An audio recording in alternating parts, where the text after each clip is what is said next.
Hi అండి, అందరికీ నమస్కారం. Welcome to Renu vlogs. మా ఫ్యామిలీతో తిరుపతికి వెళ్ళాలి అనుకున్నాం. అంతే, అప్పటికప్పుడు తాత్కాల్లో టికెట్లు బుక్ చేసుకొని మండే రోజు మార్నింగ్ పెద్దపల్లి రైల్వే స్టేషన్ నుండి స్టార్ట్ అయ్యాము. మేము తిరుపతి చేరుకునేసరికి ఈవినింగ్ 7 o'clock అయ్యింది. రైల్వే స్టేషన్ నుండి డైరెక్ట్గా పద్మావతి అమ్మవారిని దర్శనం చేసుకోవడానికి అయితే వెళ్ళాము. అక్కడ పద్మావతి అమ్మవారిని దర్శనం చేసుకొని నేరుగా ఎస్ఎస్డి టోకెన్స్ కోసం అని శ్రీనివాసం కాంప్లెక్స్కి అయితే వెళ్ళాం. శ్రీనివాసం వసతి సముదాయంలో దర్శనం టోకెన్స్ తీసుకొని నైట్ డిన్నర్ చేసి రూమ్కి వెళ్ళి అయితే రెస్ట్ తీసుకున్నాం. నెక్స్ట్ డే మార్నింగ్ మంగళవారం రోజున ఎర్లీగా రెడీ అయిపోయి రూమ్ ఖాళీ చేసి టిఫిన్ తినేసి అలిపిరి వద్దకైతే బయలుదేరి వెళ్ళాం. అలిపిరిలో మా లగేజీ అంతా కౌంటర్లో ఇచ్చేసి అలిపిరి నుండి మా ఫ్యామిలీ మెంబర్స్ అందరం కలిసి నడకనైతే స్టార్ట్ చేసాము. ఉదయం 7:45కి స్టార్ట్ చేస్తే ఈవినింగ్ 4 అయ్యింది. మామూలుగా అయితే 6 గంటల్లో నడిచేయచ్చు. మేము నిదానంగా నడిచాం కాబట్టి ఇంకో 2 గంటలు ఎక్కువగా అయ్యింది. మేము మెట్లు ఎక్కుతున్నప్పుడు మెట్ల మార్గంలో అలా నడిచి వస్తూ ఉంటే కొంతమంది అయితే అటు చుట్టుపక్కల ఉన్న రాళ్ళను అయితే ఒకదానిపై ఒకటి పెడుతూ ఉన్నారు. ఎందుకలా పెడుతున్నారని వాళ్ళని అడిగితే, ఎవరికైనా సొంత ఇంటి కల నెరవేరాలి అంటే ఇలా రాళ్ళను ఒకదానిపై ఒకటి పెట్టి కోరుకున్నట్లయితే అది నెరవేరుతుందని నమ్ముతారంట. అందుకోసమని ఈ రాళ్ళను ఒకదానిపై ఒకటి పేరుస్తూ ఉన్నాయి. ఎక్కడ చూసినా ఇలానే కనిపిస్తున్నాయి చుట్టుపక్కల. దారిలో చిన్నబాట గంగమ్మ తల్లిని 7 గ్రామదేవతలను దర్శనం చేసుకొని ముందుకు వెళ్ళినట్లయితే మోకాలి మెట్లు కనిపిస్తాయి.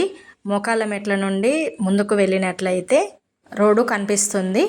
మోకాలి మెట్లు దాదాపుగా 500 వరకు ఉంటాయి. మోకాలి మెట్లను దాటుకొని వస్తే కుడి పక్కన లగేజీ సెంటర్ కనబడుతుంది. అక్కడ మా లగేజ్ని తీసుకొని పక్కనే ఉన్నటువంటి సిఆర్ఓ ఆఫీస్కు వెళ్ళాం. ఇక్కడ సిఆర్ఓ ఆఫీస్లో ఆఫ్లైన్లో రూమ్ తీసుకుందామని అయితే వెళ్ళాం. కానీ మేము అక్కడికి వెళ్ళేసరికి ఆర్జిత సేవలకి సంబంధించిన టోకెన్స్ అయితే ఎంటర్ చేస్తున్నారు.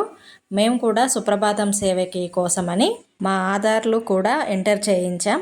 ఇది ఉదయం 11 గంటల నుండి సాయంత్రం 5 గంటల వరకు అందుబాటులో ఉంటుందంట. లక్కీ డిప్ ద్వారా సెలెక్ట్ అయిన వారికి సెల్కి మెసేజ్ వస్తుంది.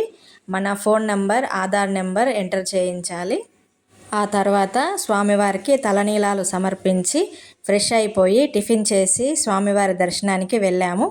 మాకు 9 గంటలకి దర్శనం ఉంది. మేము అంతా నడిచి వెళ్ళేసరికి 9 అయిపోయింది. కాసేపు రూమ్లో ఉన్న తర్వాత నైట్ 12:30కి మాకు స్వామివారి దర్శనం కలిగింది. ఆ స్వామివారి దర్శనం కాగానే ఉదయం నుండి కలిగిన అలసట అంతా తీరిపోయినంతగా అనిపించింది. ప్రసాదాలు తీసుకొని బయటికి వచ్చేసరికి తెల్లవారుజామున 2 అవుతుంది. మాకు కేటాయించిన రూమ్ గుడికి దగ్గరలోనే ఉంది. నడుచుకుంటూ రూమ్కి వెళ్ళి నిద్రపోయి మార్నింగ్ 10కి లేచి ఫ్రెష్ అయిపోయాం. మేము నైట్ వెళ్ళేసరికి వరాహస్వామి టెంపుల్ మూసి ఉంది. అందుకని మార్నింగ్ దర్శనం చేసుకుందామని వెళ్ళాం.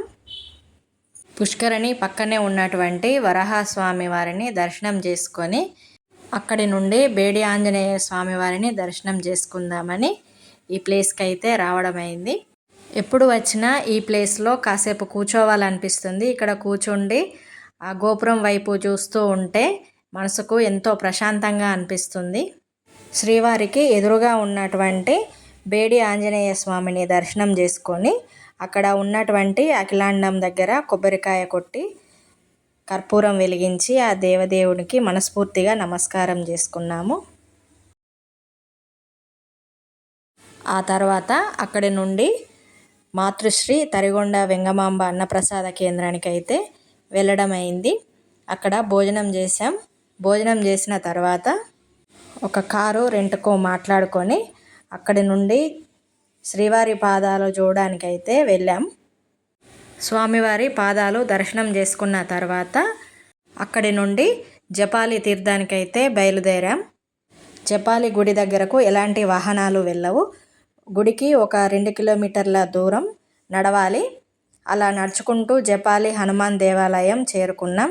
అక్కడ ఆంజనేయ స్వామి వారిని దర్శనం చేసుకొని మా కారు ఉన్న ప్లేస్కి వచ్చేసరికి 5:30 అయ్యింది. ఒక్కో ప్లేస్కి సంబంధించిన విశిష్టత గురించి వేరే వీడియోల్లో చూడవచ్చు.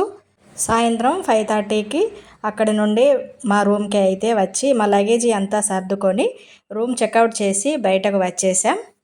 కిందకు వెళ్ళడానికైతే ఒక జీప్ మాట్లాడుకున్నాం. అప్పటికే టైం 6:30 అవుతుంది. కొండ దిగి రైల్వే స్టేషన్ చేరుకునేసరికి 7:30 అవుతుంది. మేము వెళ్ళాల్సిన ట్రైన్ టైము 8కే ఉంది. టైం సరిపోదు అనేసి అందరికీ పార్సిల్స్ తీసుకొని ట్రైన్లోనే తినేసాం. నైట్ కడుపు నిండా తినేసి హాయిగా నిద్రపోయాం. నైట్ 8 o'clockకి ట్రైన్ అయితే స్టార్ట్ అయ్యింది తిరుపతి నుండి. మేము పెద్దపల్లి వచ్చేసరికి మార్నింగ్ 6 o'clock అయ్యింది. ఇంతేనండి తిరుమల దర్శనం కోసం వెళ్ళి వచ్చిన వీడియో మొత్తం. మీకు కనుక నా వీడియో నచ్చినట్లయితే లైక్ చేసి షేర్ చేయండి. అలాగే మొదటిసారి వీడియో చూస్తున్నట్లయితే సబ్స్క్రైబ్ చేయండి. మరిన్ని మంచి వీడియోస్తో మీ ముందుకు వస్తాను. Thank you.